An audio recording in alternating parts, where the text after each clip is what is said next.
Good morning, everyone. I welcome everyone to this combined IMA and API monthly meeting. This meeting is an endowment lecture because due to this COVID crisis and short of time, we have combined this two endowment lecture in a single meeting. This meeting we have got both IMA members and API members. I request the Secretary of IMA, Tamil Selvi Madam, for the API physician prayer and IMA prayer.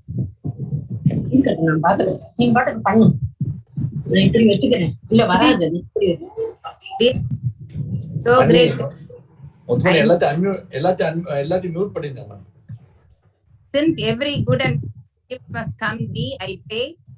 Give skill to my hands, clear vision to my mind, kindness and sympathy to my heart. Give stillness of purpose, strength to lift at least a part of the burden of my suffering fellow men, and a true realization of privilege that is mine. Not all ill and worldliness that, with the simplicity of a child, I rely on thee. I am a prayer, live to serve, may everybody be happy.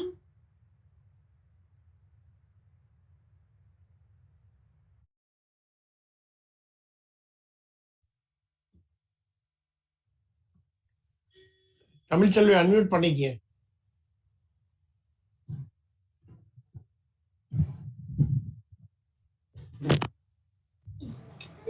சரி, பரவாயில்ல.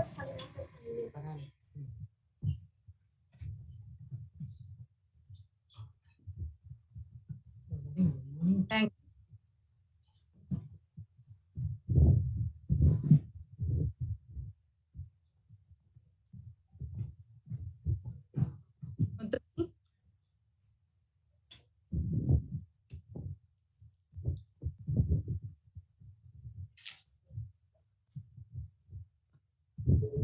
So I request the President, Dr. Kannamai Madam, to give the welcome address.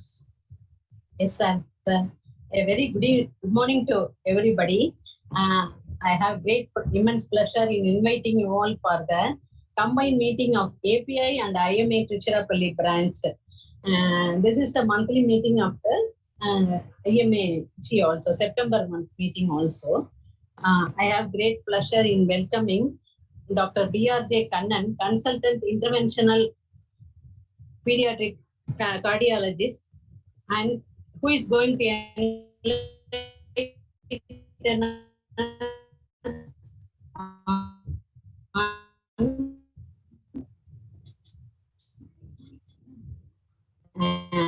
on the topic modification, myths and facts. I welcome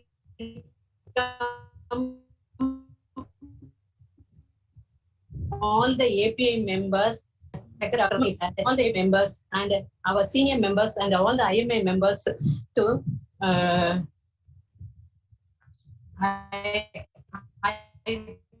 think we will have a good feast of knowledge.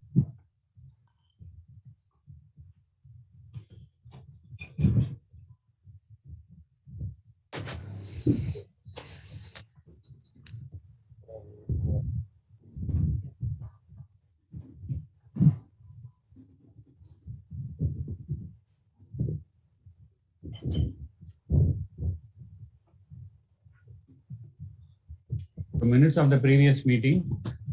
Last month, August month, we had the API monthly meeting on 28th August. As usual, we had two topics, one clinical topic and one investigational based topics.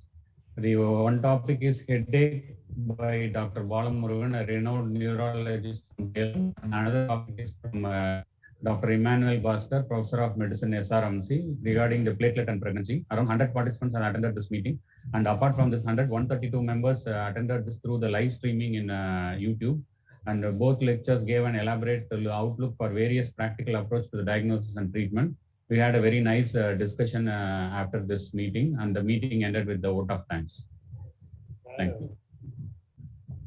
So all the participants, post us in the chat box the TNMSC registration number, your name, mobile number, and email ID. The credit points will be directly credited into your account. There is no need for the certificate and all. So kindly enter all these details and send to us in the chat box. So because there is some change in our program, because of the first speaker has held with an emergency, we are taking the second topic into the first. So the second topic is Dr. G. Balagopal, Endowment Lecture. Dr. G. Balagopal was the son of Dr. Trichy Menon, the first ENT surgeon in Tiruchirappalli. He had his schooling in St. Joseph College, School and College, Tiruchirappalli, and medical education at CMC Vellore. He was a practicing physician in Tiruchirappalli in 1973 and joined JM Hospital in 1982. He was held in high esteem by his colleagues and public for his medical ethics and practice. He was the president of IMA Tiruchirappalli in 1995 to 96 and was the first president APA Tiruchirappalli branch. He was the first editor of Trichy IMA newsletter. He had multivarious interest in the fine arts and literature. Now I request the Joint Secretary of APA Trichy, Dr. Shivakumar sir, to read the citation and hand over it to the Dr. Prem Kumar sir. So Dr. Shivakumar sir. Yes, sir. Please. Am I audible? Sure. Am I audible? Audible. Yes. Good noon to all. Yes, sir. Audible, sir, but little louder, sir. Louder.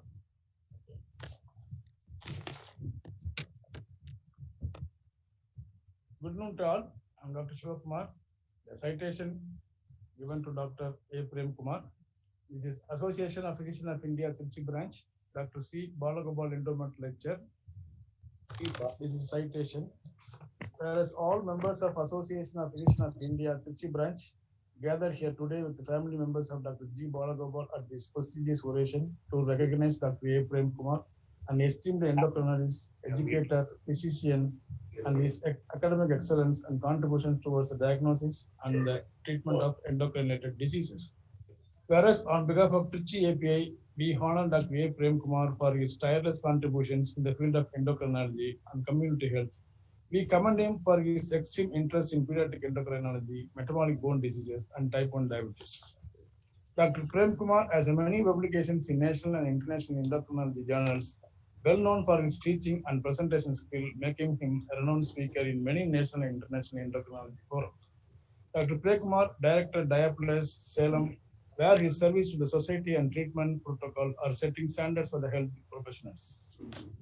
Now, therefore, we, APA Trichy branch, do hereby confer the citation to Dr. A. Prem Kumar on September 19th, 2021 by Dr. Chairman M. Sivashankaran Trichy API and Secretary Dr. L. Muthamani Trichy API. Thanking you.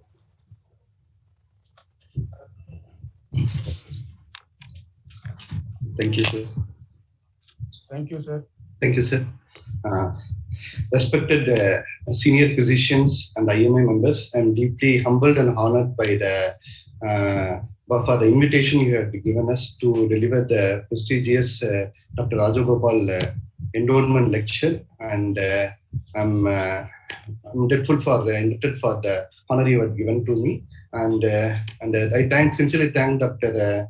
Manimuthu sir for the kind invitation to talk on a topic. To talk on a topic which I've been practicing throughout my career, and this is a topic which I stress upon, and I often tell that I'm not an endocrinologist, but actually I practice lifestyle medicine.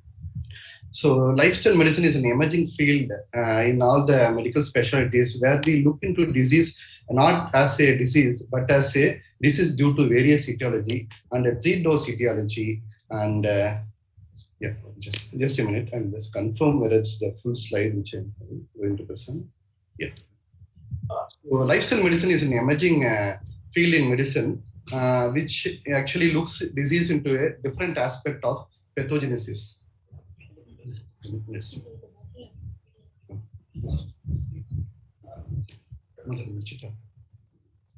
Just a minute. Stored in desktop. Stored in desktop. So, yeah.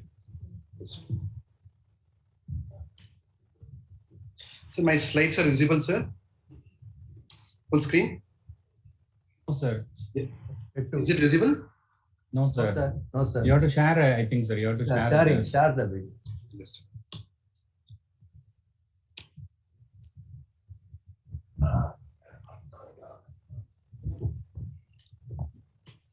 Start screen. Yes.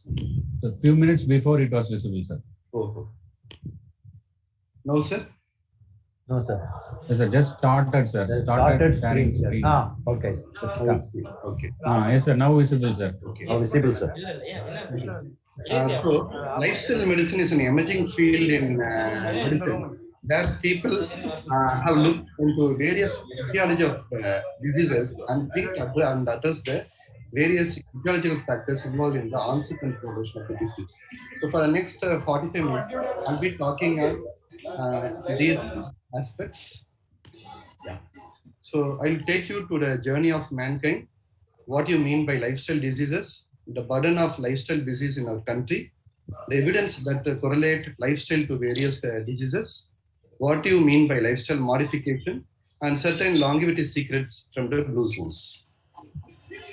My dear friends, we are living in an unhealthy nation. Diabetes, obesity, and cardiovascular diseases are common, but they weren't so common early in human history. These diseases can be avoided or delayed to a very, very late age. Nutritional policies, recommendations have been derailed over the past half century by a mixture of personal ambition, bad science, politics, and bias. Let me hypnotize you, take you to the journey of mankind. This is the pre-Cambrian era, which took almost 4.5 billion years for the life to evolve in this planet. And for the years to evolve into Homo sapiens, it took 7 million years.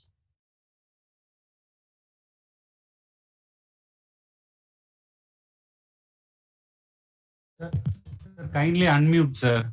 So kindly unmute, sir.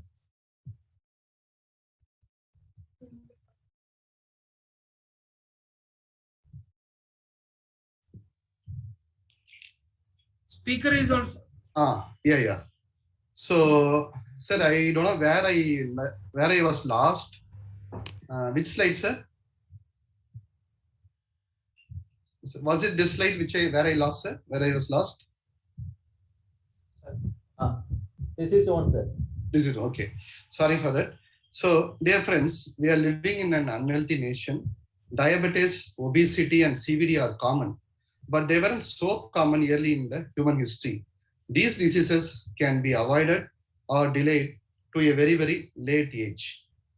The nutritional policies recommendations have been derailed over the past half century by a mixture of personal ambition, bad science, politics, and bias. So let me hypnotize you, take back into the journey of man. This is the pre-Cambrian era, which took 4.5 billion years for life to emerge on this planet. And this is the 7 million years which early hominids took for Homo sapiens to evolve. This is the lifestyle of the early man. They were hunter-gatherers. Later on, they started taming the animals like the horses, the dogs, the cows, and used the stone to do their routine work. Later on, they started settling around the rivers. They started growing the cereals and they started living in a community. And these were the various civilizations which emerged around the riverbed, like the Indus Valley civilization, the Nile Valley civilization, and so on. Early in the 1780s in the Europe and 1870s in the Americas, they had an industrial revolution where the population density is high, the demand for the goods were more, and the supply was short. So man went for a machine to satisfy his daily requirement. There came the industrial revolution. So it was excess, what they produced. So they started going around the world to trade what they have. That's how came the East India Company, where they initially traded with India. Then they invaded India, they occupied India, almost more than half of the globe they had occupied for the business sake. Later on came the automobile revolution. After the discovery of the petrol and diesel, locomotion became easier. They could go from one place to another place of ease and can transport goods. So the mobility of the man became restricted. When all these things happened around the globe, we were relatively unaffected by these happenings, and we had a peaceful life, and our locomotion was through this mechanism, and we were relatively unaffected. Till 4 to 5 decades back, where the Western civilization entered our gateway, and man started moving from the rural area to the urban area for the sake of fortune. So he started settling in the urban area and had lost whatever the occupation he had been doing for many centuries. So he entered the city and it ended up in a mess. We had gone away from the culture what we had, the glorious past, the lifestyle, the entertainment, all this has been forgotten. We started attaching to these screens, and we were seated up continuously for the sake of entertainment and the sake of work, and also the world became shorter. And we adapted food items which were not our own. And our contact with nature had gone, and our sleeping hours had changed. And we took more food than what we wanted, and we became more sedentary. Our calorie consumption increased by 500 to 700 kilocalorie than what it was many centuries back. And this is the human evolution, the historical milestones. So industrial revolution just took 7 lifespan, and the food industry took just 4 generations, and it was just 0.005% of the total human historical milestones. So there was a mismatch between the ancient physiology, the Western diet, and the current lifestyle. And this all led to the diseases of civilization, what we call as lifestyle disease.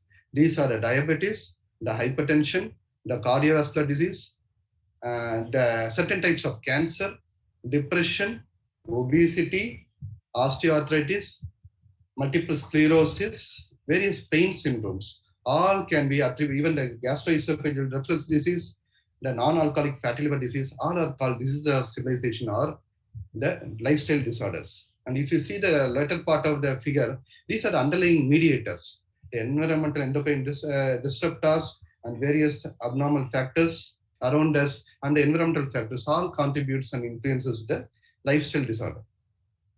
So let's look at the burden of lifestyle disorders in our country. So if you look at the lifestyle expectancy, this is the recent figure. In 1990, our lifestyle expectancy was 54 years in men and 57 years in female. The latest 2019 figure says the total life expectancy is 69.7 years. So you can boast from 54 years, we have gone to 69 years. Yes, but look at our neighboring countries' life expectancy. The average expectancy in Bangladesh is 72.6 years. Sri Lanka is much more, 76.8 years. And our neighboring country, China, it is 76.7 years. Though economic-wise, Bangladesh and Sri Lanka are less to do, but in health indicator-wise, they are better than our population. So there is something which we have to improve a lot on. So if you look at the top 5 risk factors for death in India, it's air pollution, followed by hypertension, followed by tobacco use, followed by poor diet, and diabetes. These are the top 5 risk factors for death in our country.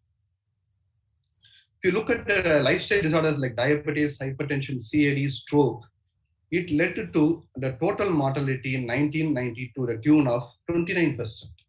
From 1990 of 29%, 2019, it has risen to 58%. So the total contribution of the lifestyle disorder, the mortality rate is more than twice in just 30 years. So this is the thing we should be worried about, because the lifestyle diseases are because of the above said risk factors. If the risk factors are present now, the diseases will manifest after 10 years, 15 years. So this 58% will increase to above 75% in no matter of time. So it's hibernating, and we are going to see the explosion. That's why these lifestyle disorders are called as time bomb.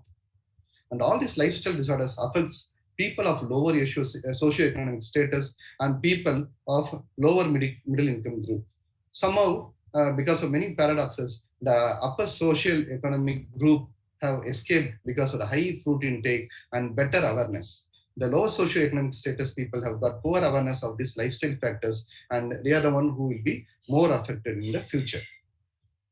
This is the diabetes prevalence around the globe, and you know we stand next to China, and we are supposed to in 2045 to overtake China if the same risk factor profile prevails. This is the updated risk factor for type 2 diabetes. Many of the risk factors you know, right? Sedentary lifestyle, yes. Obesity, yes. But look at the newer risk factors which have been added. Sleep deprivation, which we are not aware of. Circadian rhythm. You sleep in different time, wake up in different time, late sleep, all are called as circadian abnormalities. This is added as an important risk factor for onset of diabetes. Then it is gut microbiome, sedentary lifestyle, endocrine disrupting chemical, the plastics and other disruptors are also considered as risk factor for type 2 diabetes. This you should remember. So this is the ICMR INDIAB study, which looked into the physical activity, which is done in the leisure hours as a routine basis. Look at people who are sedentary. What ICMR INDIAB study says is less than 10% of the people are involved in regular physical activity, whether they are diabetic or non-diabetic. Our total population, about 20 years of age, who are studied, less than 10% are involved in regular physical activity. Rest, they are not bothered. Among males and females, females are more sedentary than males. This 44% of the Indian women have a sedentary lifestyle. And we are next to the Arab countries with respect to sedentary lifestyle among females. What about children? Many parents don't let their children to play. They don't let them out for various reasons. On top of that, the lockdown for the past 2 years have increased the onset of type 2 diabetes in children. The childhood obesity has increased to many-fold. Childhood obesity prevalence as of 2019 is 19.3%. It was 12% around a decade back. This is the obesity prevalence in our country. The eastern part of the country is less, whereas the north-south, it's uniformly distributed. If you want to know the actual figure of obesity in our country, the overall prevalence is 31.25%, which is, you can roughly call 1/3 of the population about 20 years of age are obese, either abdominal obesity or BMI criteria.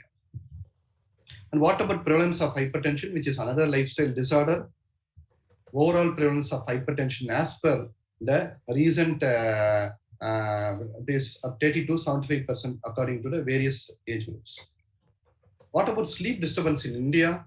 40% of the Indians go to bed after 11 p.m. till midnight. 61% of Indians sleep less than 7 hours a day. Media, television, internet, call center, and work shift are to be blamed. 20 to 40 years age group is the people at maximum risk, and they usually go to bed late in the night. And this is another important risk factor for diabetes. If you see the new onset of diabetes in young people, these are usually techies who sleep late in the night and wake up late in the morning, what we call as late chronotype or the owl phenotype. What about the prevalence of cardiovascular disease in our country? Globally, if you see, the total burden death due to cardiovascular disease is 17.7 million. Of which 1/5 of all the above CVD death are from our country. The mortality due to cardiovascular disease is high in our country. It occurs 10 years earlier in our population. In 1990, if you look at the CVD death rate, it was 15.2 and the daily loss is 6.9. 30 years later, if you look at the CVD death rate, it is from 15, it was increased to 28%. The mortality due to CVD and the daily loss also had doubled to 14%. So in the last 30 years, the CVD prevalence has increased, the mortality has increased, and the daily loss has increased. So this is a huge economic burden to our country. And the population who are affected are younger population who are much more required for our country's growth and the GDP. So GDP loss is huge because of the CVD. If you want to know the recent figures regarding the prevalence of CAD, in diabetics, it's 21.4%. In non-diabetic, aged over 20 years, the prevalence of CVD is 11%. This is much higher than many of the developing countries, underdeveloped countries. So this is a recent observation. If you look at the mortality in COVID second wave, the mortality was higher in our country. The predominant reason is due to the lifestyle disorders like diabetes, and the hypertension and the COPD due to the air pollution. These three factors have contributed to the high mortality due to COVID in the second wave. So lifestyle disorders have affected in general all the population in our country due to various reasons. And this is an important factor. If you see in the last 2 years, the screen time has increased robustly among the employers, employees, and also the children. If you look at the WHO recommendation for the screen time, they say less than 2 years, they should not have any screen time. Children can have a screen time of up to 30 minutes, and adults up to 1 hour is recommended after the work time. But what is the recent figure from our country? Apart from work, the routine classes, what they have, the average time spent in the screen in our country among children and adults is 4.4 hours per day. And naturally, this compromises the physical activity, the outdoor activities, what they do. So let's look at some of the evidence why we say lifestyle diseases, if they are modified, can reduce the prevalence of many lifestyle disorders like diabetes and hypertension. Let's take hypertension, for example. These are the Bushmen from the Kalahari Desert. These are the Kitawans from the Papua Island. And these are the Zingu tribe from the South Americas. If you look at the hypertension data among all these tribes between 40 to 60 years, look at the maximum systolic blood pressure. It's less than 110. The diastolic blood pressure, less than 70. Right? And if you look at the Yanomami tribe from the South Americas, look at the age 50 plus age group. The systolic blood pressure average doesn't cross 100, and the diastolic blood pressure doesn't cross 64, both in men and female. So, though we say hypertension is because of aging, even when these people age, hypertension is not seen in this population. And similarly, with the metabolic angle, if you look at this particular tribe from Papua New Guinea Island and compare them with the modern Swedish population, their fasting plasma insulin is lesser, and the Papua tribe Homa IR is lesser. The fasting plasma leptin is lesser. Their waist circumference is lesser. And this is compared to the same BMI. Compared to the same BMI, the waist circumference is lesser. So my dear friends, if the BMI increases, what happens? The life expectancy decreases.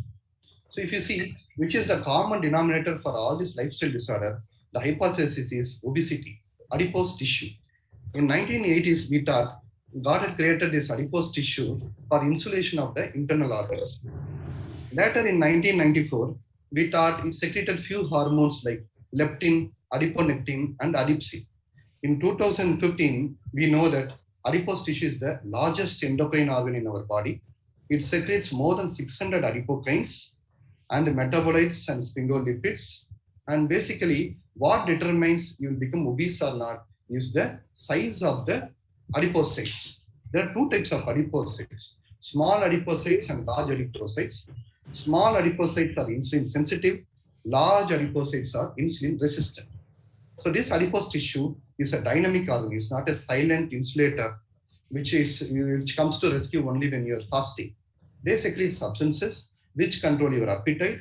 They secrete substances which modify your endothelial function. They detect what has to be stored in your liver, and they target the beta cell insulin sensitivity and also the muscle insulin sensitivity, and they have a crosstalk with the various gut hormones like the GLP, GAP, and so on. So adipose tissue is a dynamic organ which controls many of the metabolic organs in our body. So adipose tissue is the pivotal role, plays any pivotal role with respect to many of the lifestyle disorders. So what happens? It all depends on your genes. The genes contributes to 10%, the environmental factor contributes to 90%. If you have a genetically large adipocytes, small adipocytes which are insulin sensitive, and you are exposed to sedentary lifestyle, your lifestyle is not good, a lot of adverse environmental factors, this adipose tissue, instead of replicating inside the viscera, they go below your skin, what we call as subcutaneous expandability. And whatever excess calorie you take and whatever sedentary lifestyle you do, these adipocytes will replicate and they spread into the subcutaneous space. As a result of that, you become obese but you don't develop metabolic disorder. This is called as healthy obesity or metabolically normal healthy obese people. If you, by genetically, you have small adipocytes and you are exposed to the adverse environmental factors and your calorie intake is high, you are physically sedentary, this small adipocytes cannot replicate. What it does is, it rather increases in size, what we call as adipose hypertrophy, and they start accumulating in the liver, in your pancreas, in your kidneys, in other various momentum, what we call as ectopic adipose tissue deposition. Because of the increase in size, the blood supply to the adipose tissue is compromised, what we call as hypoxia at the adipose tissue. This leads to a lot of inflammatory mediators, HIF release, lot of inflammatory mediators enter the adipose tissue, inflammation, systemic inflammation happens. That leads to hypertension, progression of atherosclerosis, insulin resistant state, and you develop various lifestyle disorders like diabetes, hypertension, coronary artery disease, Nash, and so on. My dear friends, this is the hypothesis what has been proposed and recently accepted as the common denominator for development of various lifestyle disorders. So my dear friends, we are responsible for what we do. From the childhood to the adulthood, whatever you do, they lead to the lifestyle disorders. And this simply can be put into a single word called as metabolic karma. So you can know about the karma from the Bhagavad Gita, and what metabolic karma says is, actions and intentions have got consequences. Effort today can have long-term gains, and mistakes today can have long-term consequences. So metabolically, whatever flaws you do, it affects your future. This can be simply remembered as metabolic karma. Now, I will go on to the second part of my talk, what we call as lifestyle modification. So there are many myths regarding lifestyle modification, just like what myths have been surrounding the COVID vaccination. So they are endless and cannot be addressed. So let's see what lifestyle modification we have to do for diabetes. So first and foremost is educating the patient, what we call as diabetes self-management education. Following that, we have to nutrition therapy. This is not a printed version what we usually give our patient. It is an individualized nutrition based on the patient's metabolic typing. Patient who are insulin sensitive, patient who is insulin resistant, patient who is lean, patient who has got diabetes due to various reasons, and patient who has got problem with appetite and the BMI. So that's nutrition is not same for everyone. For some people we give more fat, some people we give less fat, and it depends upon their appetite and various other metabolic indicators like acanthosis nigricans. So it should be given by a registered dietitian. If we properly do the medical nutrition therapy, type 1 diabetes will have a A1C reduction of around 1%, and in type 2, we can see a A1C reduction up to 2%. With respect to carbohydrates, it should be as a whole grain concept, not as a flour. You do it as a idli or dosa or chapati. It should be whole grain. The predominant carbohydrate source should be the whole grain, which is of less glycemic index like the millets, and the other carbohydrate source should be the vegetables, the fruits, the legumes, and the dairy products. The food what you take should be high in fiber and low glycemic index, meaning a glycemic index less than 80 is preferable. And all the millets come, and all the vegetables and fruits have a glycemic index less than 80. Avoid sweetened beverages and adding sugar to your food item, and consume food items sugar to the minimum. And fat should be, healthy fat should be consumed. What do you mean by healthy fat? It is the monounsaturated fat of 45%, what you get from the nuts, the avocados, and the seeds, and the polyunsaturated fat or the omega-3 fatty acids from various resins and other things, what has been shown here. And saturated fat should be less than 20% of the total fat consumption, and trans fat should be minimum, or it should be avoided, like the fried items. About sodium, it should be less than 2.3 gram per day. And regarding weight management, for a patient with diabetes, the initial weight loss, whatever may be the initial body weight, the initial weight loss of 5% from the initial body weight should be, the loss should be targeted. If the patient reduces more than 7% of the body weight, not only the sugar comes down, the BP also comes down, the lipid parameters improve. If the patient from the time of diagnosis of diabetes loses more than 10 to 15% of the weight, diabetes remission can occur. Always achieve a 300 to 750 kilocalorie reduction from the earlier consumption, depending upon the baseline BMI of the patient. If the patient is obese, then an average prescription for a woman can range from 1200 to 1500 kilocalories. For men, it can range from 1500 to 1800 kilocalories. Regarding the fat, the type of diet, there can be low fat diet or a high fat diet. Again, it's controversial. What the various bodies says is there's no any proportions. Take carbohydrates as a whole grain, healthy fat you take, and good protein you take, and salt should be reduced. For your information, a low fat diet means fat is less than 10%, carbohydrate can be taken up to 70%. Low carbohydrate diet, carbohydrates are restricted to 40% and the fat is restricted to 45%. Protein is increased to 20 to 35%. Regarding exercise, you have to achieve a target heart rate from resting heart rate above 50 to 70%. An average of 30 minutes per day, 5 times a week or more than 150 minutes per week is essential. Resistance exercises should be encouraged. It can be 30 minutes per sitting, 2 days per week. 5 or more separate exercises, 2 or more repetition is sufficient. And exercises like yoga and Tai Chi can be encouraged. Regarding alcohol, for male, for female, it should be 1 drink per day, and male it should not exceed 2 drinks per day. And smoking has to be stopped at any cost.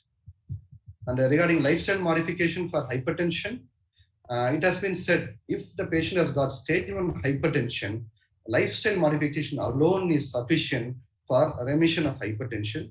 And in stage 2 hypertension, it should be combined along with drug therapy. And this is the AHA recommendation for lifestyle modification in patient with hypertension and CAD. What they say is for every kg lost, 1 millimeter reduction in blood pressure can be seen. If the patient is morbidly obese and OSA, if you do bariatric surgery, the hypertension and the OSA goes for remission. So with proper weight loss, one can reduce the systolic blood pressure by 5 millimeter mercury. And diet, it's DASH diet. I advise all of you to go through it. And basically, it's a diet rich in potassium, low in sodium, high in magnesium. The carbohydrates should be up to 55%, and saturated fat should be less than 6%, and protein should be up to 18%.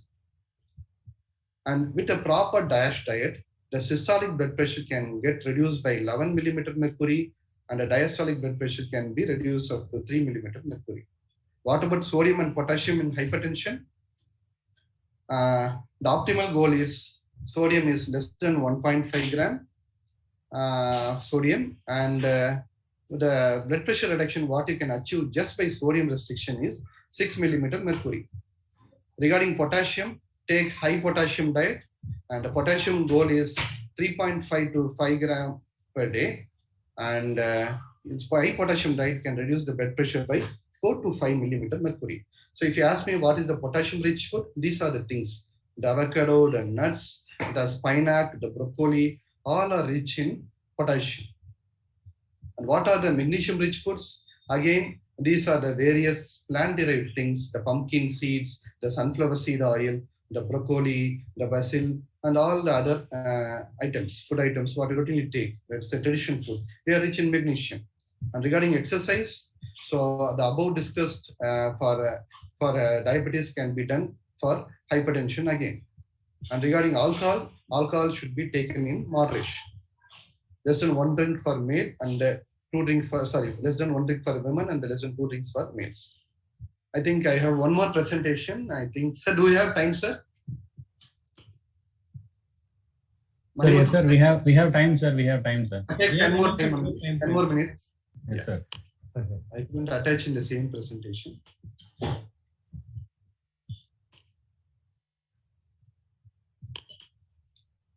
Just a minute.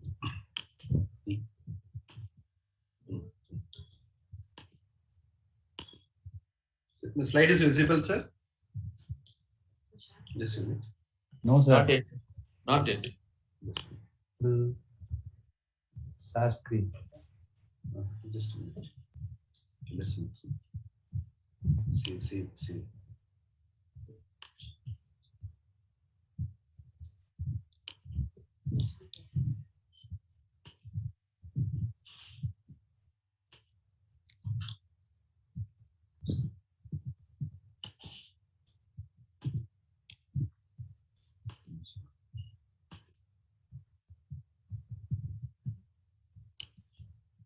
Is it visible now, sir? No, visible, sir. Yes, okay. Regarding obesity, which is another lifestyle disorder, what we actually require is not the advice what we say for diabetes and hypertension.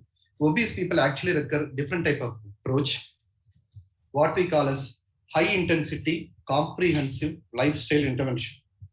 Basically, this cannot be given by the practitioner.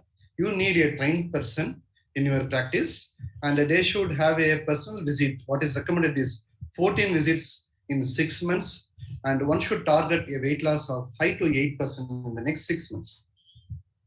Behavioral therapy is very important for people with obesity, and basically they should eat slow. They should be taught about stimulus control and goal setting. It should be reliable, like 5 kilos in 3 months and 7 kilos in 6 months. That should be the target. And one can give them various apps. Now we have a lot of smartwatches and apps in the telephone, in the mobile phone, which can guide them to do physical activity, give them the feedback, how much calories they have lost, how much steps they have taken, and social support group should also be advised. With respect to exercise, the exercise advice is different for people with obesity. They should do workout for 1 to 1.5 hours a day, 60 to 90 minutes per daily. They should achieve a heart rate of 50 to 70% of the basal heart rate, and one should target 2,000 to 2,800 kilocalorie to be burned per week. This is the target that should be given. All these things can be done when we give them a smartwatch. And regarding the resistance exercises, 10 to 15 repetitions of 8 to 10 separate exercises, 30 minutes per day, 3 to 4 days per week is the recommendation for resistance exercise in obesity. Regarding diet, the diet can be of 3 types: low calorie, which is 1,000 to 1,200 in women, 1,200 to 1,600 in men. In patients who are morbidly obese, who are willing, one can go to very low calorie diet, which is a calorie of less than 800 kilocalories per day, which is predominantly a liquid type of diet, and it has to be done under supervision, because these people can develop ketosis, they can develop electrolyte abnormality, so it should be done always under supervision. And in general, if you want an obese person to lose weight, to calculate his total calorie intake, reduce the calories by 500 kilocalories per day, this can be done. And regarding the macronutrient contribution, whether it should be high fat or high carbohydrate, it's according to the patient's choice. So there is a never-ending debate whether the ketogenic diet is good or a low carbohydrate diet or a high carbohydrate diet is good. I'm not going to enter into the controversy. What has been proved well is meal replacement and intermittent fasting. Initially, when you do calorie restriction, you lose weight, but the same restriction is not sufficient to maintain the weight loss. For that, you need intermittent fasting, which can range from 12 hours to 18 hours to 24 hours, depending upon the patient's profile or the patient's willingness. So intermittent fasting has got an important role to play in weight loss management after 3 years of proper dietary management. And what is the lifestyle modification for Nash, which is another lifestyle disorder? So one has to reduce the high glycemic index carbohydrate food. Saturated fat has to be reduced, meat has to be reduced, PUFA and MUFA has to be given, like the avocados and nuts has to be increased, which has been shown to reduce the hepatic fat content. And the GRD, which is another lifestyle disorder, people have found if an obese patient has got GRD, a weight loss by 3.5 kilogram per meter square BMI improves significantly and reduces the need for medication in obese with GRD. If the patient is lean and has got a GRD, and if he is a smoker, tobacco cessation has been, and Cochrane review have been shown to be useful in a normal BMI person. If the food is taken 4 to 6 hours before he retires to bed, again, this improves the nighttime GRD symptoms. And always elevating the head end of the bed also improves GRD. So these are the various lifestyle disorders. These lifestyle intervention, if properly done, can improve the quality of life of the patient. Having said that, there was one phenomena which I came to know from Sundaram sir. You are a API member who is a well-known speaker. And once, a few years back, he told about blue zones. And after he gave that lecture in Salem, I went through it. And after the same day, I couldn't sleep because of the so much wealth of information which these blue zones had given. So basically, there are certain hotspots in the world where people in those countries live actively more than 100 years, which means even after they cross 100 or after they become centurions, they do their routine work and they are self-dependent. In our place, if you see centurions, only 0.05% of the population live healthily past 100 years. Basically, after 90 years, they require some assistance. Whereas in these countries, even after 100 years, they have an active lifestyle. These are called as blue zones. And this is an interesting publication, which was published in National Geographic Journal by Dan Butner.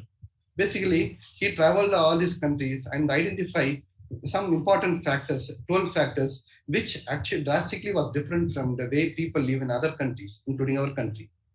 The first concept what he put is move naturally. In these countries, if you see, they use public transport to the minimum. Children go to school by walk. The adults go to their work by walk. On weekends, they use their cycle or go for a trek or go to the picnic. And Saturdays and Sunday, they spend time with nature.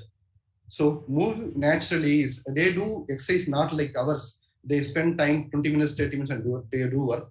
Lifestyle modification, walk and other physical activities, a part of their lifestyle. This is called as move naturally. The second concept is right outlook. These people, when they get up from sleep, they have a strong sense of being born with a purpose. When they wake up, they ask, why I wake up in the morning, what purpose I have, what job I have for this day. And this strong purpose-mindedness had in fact reduced the Alzheimer's disease in this population. And there was a reduction in the stroke in this particular population. The third secret is downshift.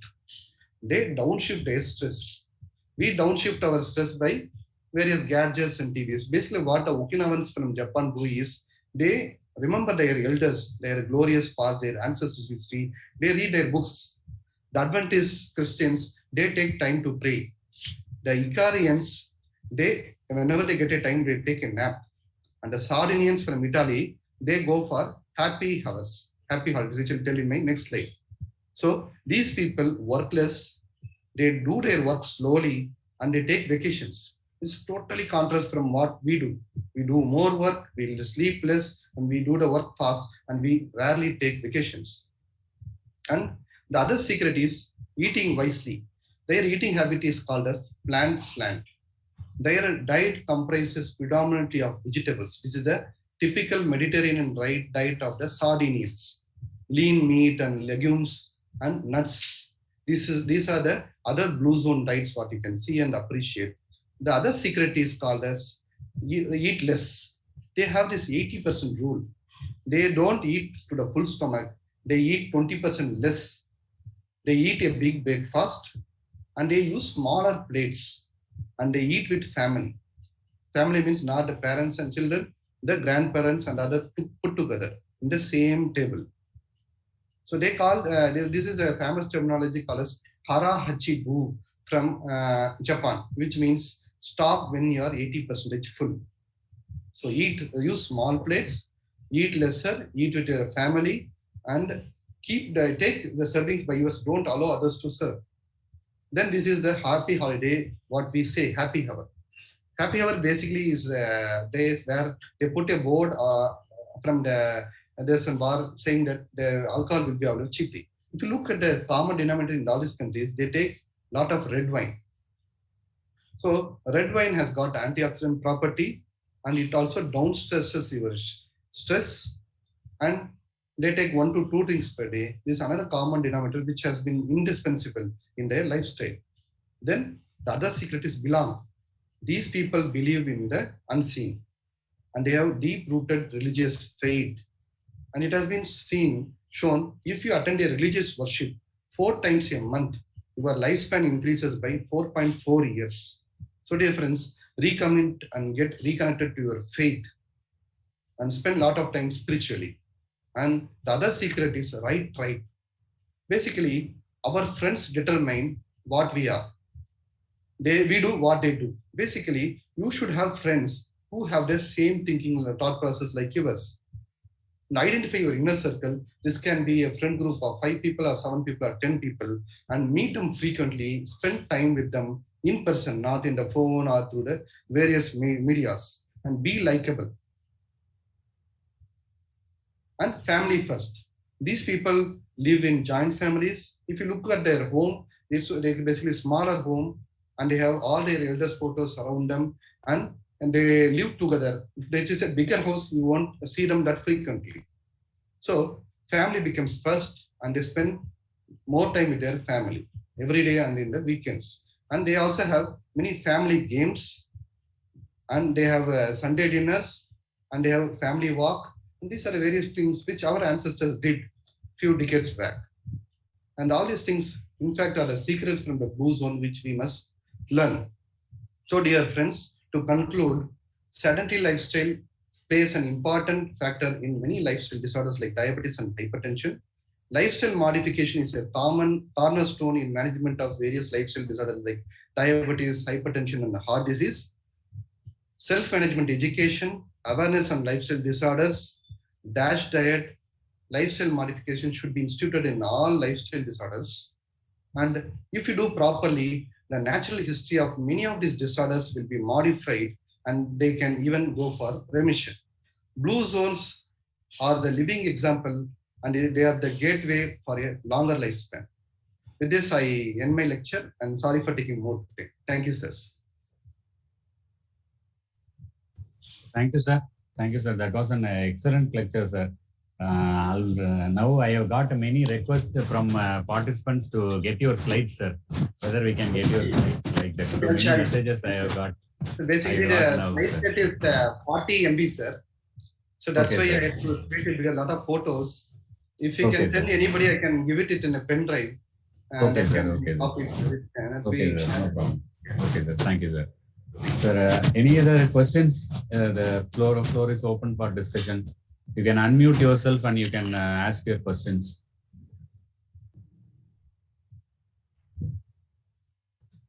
So thank you very much for your lecture, sir. It's very nice. As you told, no, all the areas, they are having walking friends, a group. They used to walk, even in the flats or even the single houses and all. They are having mostly the business people, I think. Yes, sir.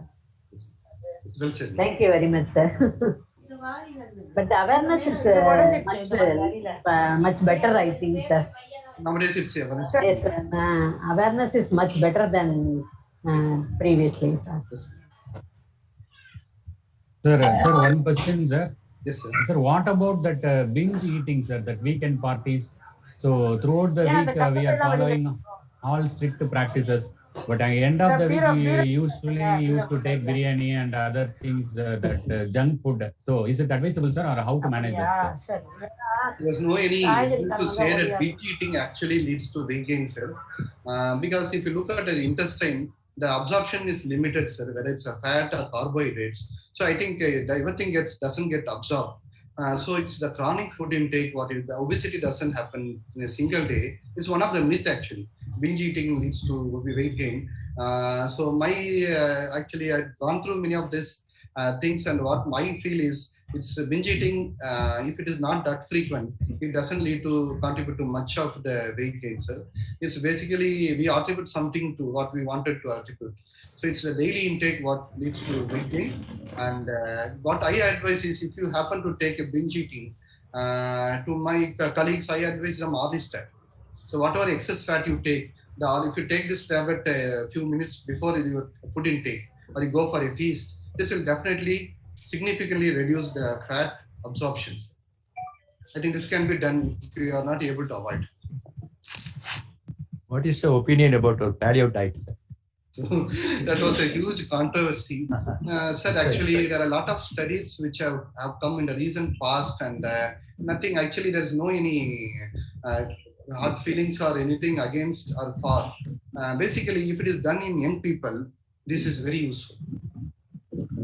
In elderly people with multiple comorbidities, if you usually see the LDL, it goes about 200. And there are a lot of studies, multinational studies, which have found cardiovascular mortalities with people. So I advise in young people, it should be monitored. Even that, if you look at the ADP, They say hypertension can be. Mute everybody, sir. Mute everybody, sir. Please mute everybody, sir. Sorry to interrupt. Mute pan, wait pan.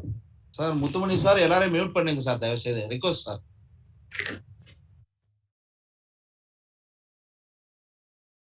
Sir, muted sir, muted sir. Sir, speaker sir, நீங்க unmute பண்ணுங்க sir. Sir, Premkumar sir, நீங்க unmute பண்ணுங்க sir. If you look at the American Diabetes Association, in management of diabetes, they say all these diets can be used. If you want a high-fat diet to be used, the patient should be well educated and it should be done under observation. Meaning that his metabolic profile has to be monitored thoroughly. But overall, whatever type of diet you take, over 2 years, the persistence to the diet and the response to the diet fades off and the regain becomes a universal phenomenon. So it should be not a diet based, it should be the whole of the lifestyle.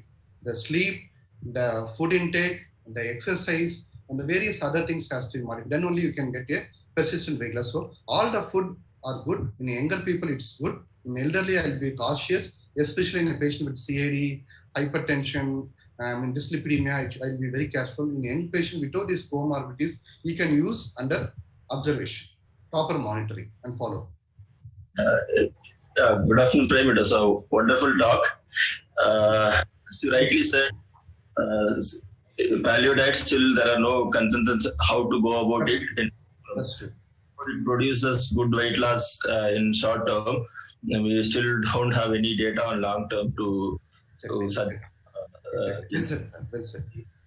It produces some long term, whatever the people says, after 6 months, they could not follow. They have carbohydrate. So now the newer concept is intermittent fasting. So the lots of data, recently we have a publication from NEJM. Intermittent fasting is better. I mean, it is easily followable compared with the calorie restriction, because over a period of time, people definitely feel difficult to restrict the calories. So intermittent fasting, the adherence to the diet is good. Anyway, the most of the thing I would say in paleo diet followers, they skip a very important thing. It is the exercise. They blindly follow the paleo diet. That's good. They do produce weight loss, but the main component, exercise, so it is missing in the paleo diet. That's why they could not maintain the weight loss for a long term, probably. So I think everyone have a different opinions about paleo diet. So still we don't have any long-term data to recommend it. Recommended, exactly. Well said. Dr. Prem Kumar, wonderful speech. I just have one question. Suppose somebody has in a pediatric age group has moderate obesity. Mm-hmm. These person find it very difficult throughout the life to control their weight. Yes, sir. Obesity in children is a very challenging field, and it's not a one-time visit which will help them. And basically, it's a family education. We see a lot of childhood obesity which has come in the past 1.5 years after the schools have been shut, and to unimaginable weight gain children are basically, these are the children who have got a genetic predisposition for obesity and in their adulthood. And because the sedentary lifestyle has come much early, they are gaining weight. And I always encourage my children and my patients to go to school by walk, what we can discuss, move naturally. I think that is the one which will help them in the long run. And yearly sleep. These two important factors has to be addressed. Diet, it's very difficult for them, but it should be a family. It's a family, whole family should change, not the children. So whenever they come for a treatment, I usually concentrate on the parents. Usually one of them or both of them will be obese, and the risk factor is shared by all. And we see many pre-diabetes or type 2 diabetes happening in children very early. Many drugs are not there only when they have impaired glucose tolerance or impaired fasting glucose. Metformin can be used, and there's no any strong data for orlistat in them. Topiramate for a short time we use for appetite suppression. None of them. They are just not safe. So only thing is frequent follow-up. We should have a trained person to do frequent phone calling and move naturally and sleep early, and family therapy will reduce the burden to some extent. And there are certain families which have changed, and children also, they don't gain weight after some time. they maintain the same weight for next 2 years and 3 years, and the BMI becomes normal at that particular point of time. So challenging thing, we don't have much pharmaceutically, and it should be a long-term process. Basically, lifestyle modification of the whole family. Thank you, Doctor. Sir, what is the role for metformin in a pre-diabetic with a family history of ischemic heart disease and overweight personalities, the risk factors? Yes, sir. So if you look at pre-diabetes, lifestyle modification and metformin has got the same efficacy, and lifestyle plus metformin also has got equal efficacy. So 3 groups, same efficacy. Whether you do only lifestyle or only metformin or lifestyle plus metformin, the results are same. So there is no any advantage of metformin plus lifestyle over lifestyle alone or metformin alone. So we basically, since it's a lifestyle disorder and other cardiovascular markers like hypertension, obesity has to improve, lifestyle modification should be the the correct choice. Suppose if the patient is morbidly obese, has got osteoarthritis, cannot exercise, patient is elderly, patient has got angina, patient has got dyspnea and exertion. These are the people, patient who cannot comply with your exercise. These are the people, or if the patient has got both fasting and postprandial glucose elevated with a strong family history, like if the fasting glucose is 120 and the postprandial is just slightly above the target glucose level, like 190 postprandial, 2 hours, then I think when both IFG and IGT are there with other comorbidities, metformin can be used, because these people don't follow lifestyle modification, definitely they will progress. In those conditions, metformin can be given. Or if the patient has got PCOS, patient has got infertility, where the cycles has to be regularized, again, along with lifestyle, metformin can be used. So is it compulsory to do an oral glucose tolerance test to establish a diagnosis of diabetes? Because fasting and HbA1c and oral glucose tolerance test. Okay. So if you look at the American Diabetes Association guidelines, you need 2 abnormal value to confirm a diagnosis of diabetes. The second value should be done second setting. Suppose you have a patient with glucose level 200, about 200 with symptoms suggestive of diabetes, then it has to be taken as diabetes. But the next setting, the glucose level, either it can be the same random postprandial glucose, or it can be fasting glucose or a HbA1c.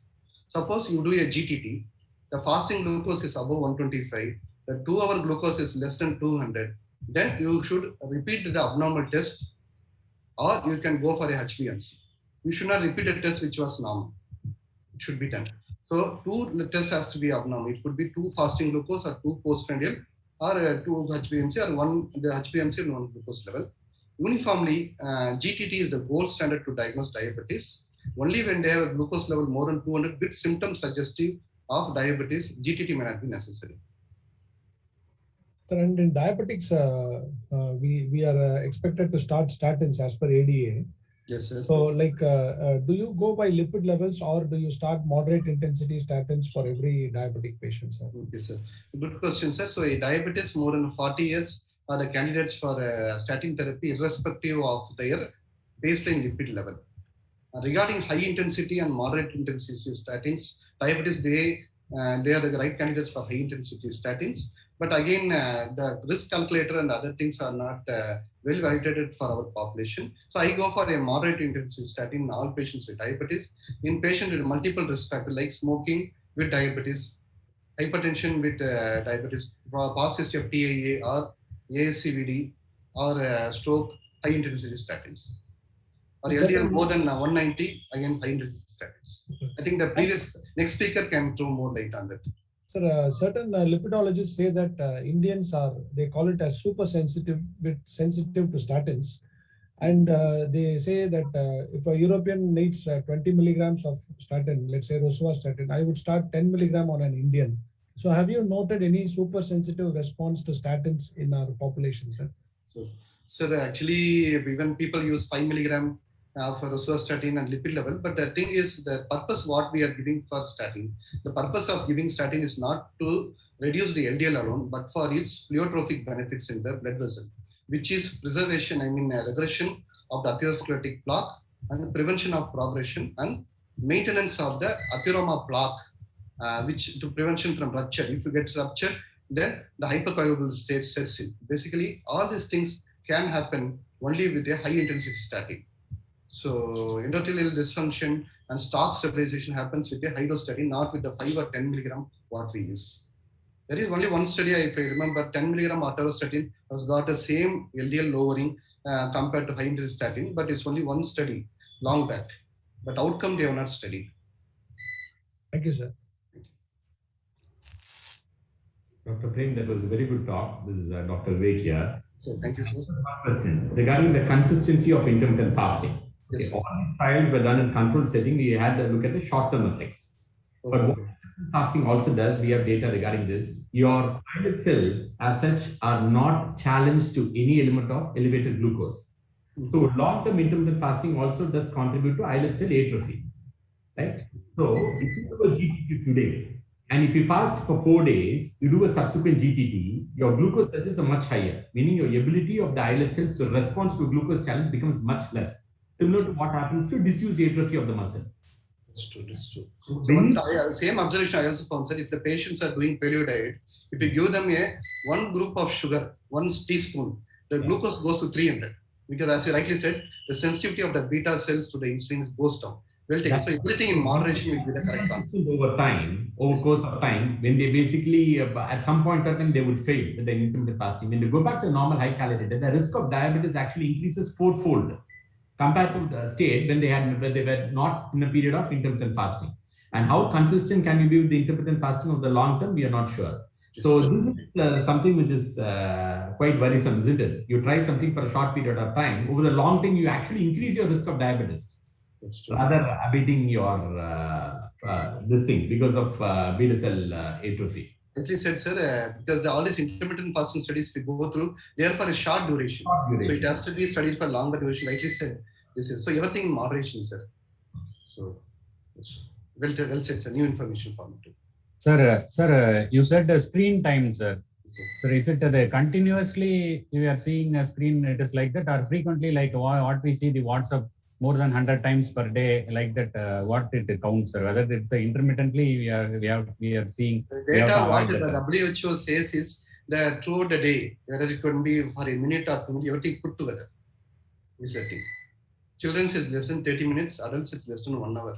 Should be it's like a total put. So if you have an iPad or an iPhone, every week it gives a summary. What is the daily screen time what you have and your weekly summary. So that's a wonderful thing which can. I don't know about other guidance. It gives everything. And no, it is not possible, sir. Online classes are going on. Yeah, that's true. That's yes. Problem. That's. So, any other questions? Anybody want to ask any questions? Chat box, Barne. The chat box. Can I give one suggestion, please? I'm Dr. Sauri Rajan. Welcome. In our Indian community, we find that a lot of sweet is very commonly being used. It's cultural, during festivals and the temples and everywhere. We use sweets as one of the common food, which is probably contributing to the high incidence of diabetes in India. I think there must be some political intervention and some intervention at public health level. This idea of prevention is better than cure by controlling all the consumption of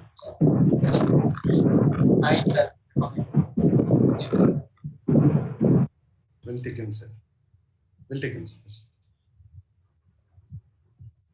If there is no more questions, we shall wind up the session. I request the family member of Dr. Balagopal, sir, Madam Mangalam Rajagopal, Madam, to say a few words regarding this. Good morning, sir. It was a wonderful speech, sir. And part of it I've understood and part of it I have not understood, but all the others would have benefited it. Whatever words I have heard, I have understood, sir. It's a very, very wonderful speech, sir. Thank you very much. Thank you, ma'am. Thank you, ma'am. Sir, because due to unavoidable reasons, the speaker, first speaker is not able to come here, failed in emergency. And message to all the IMA APA members. Just we'll play that voice message.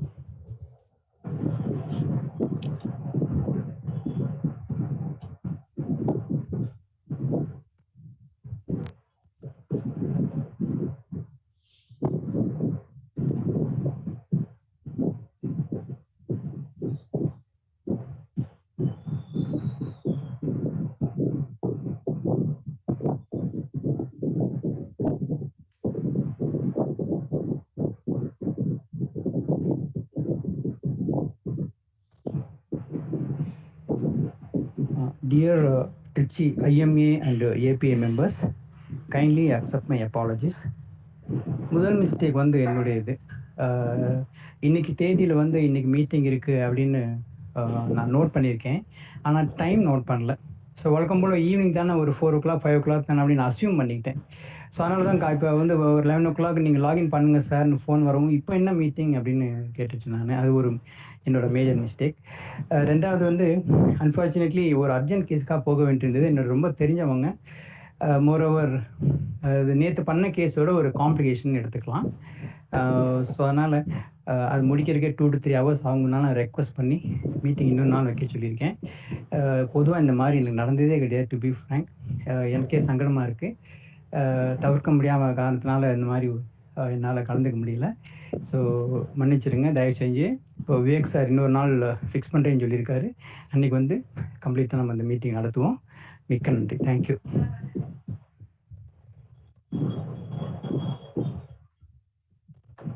Thank you, sir.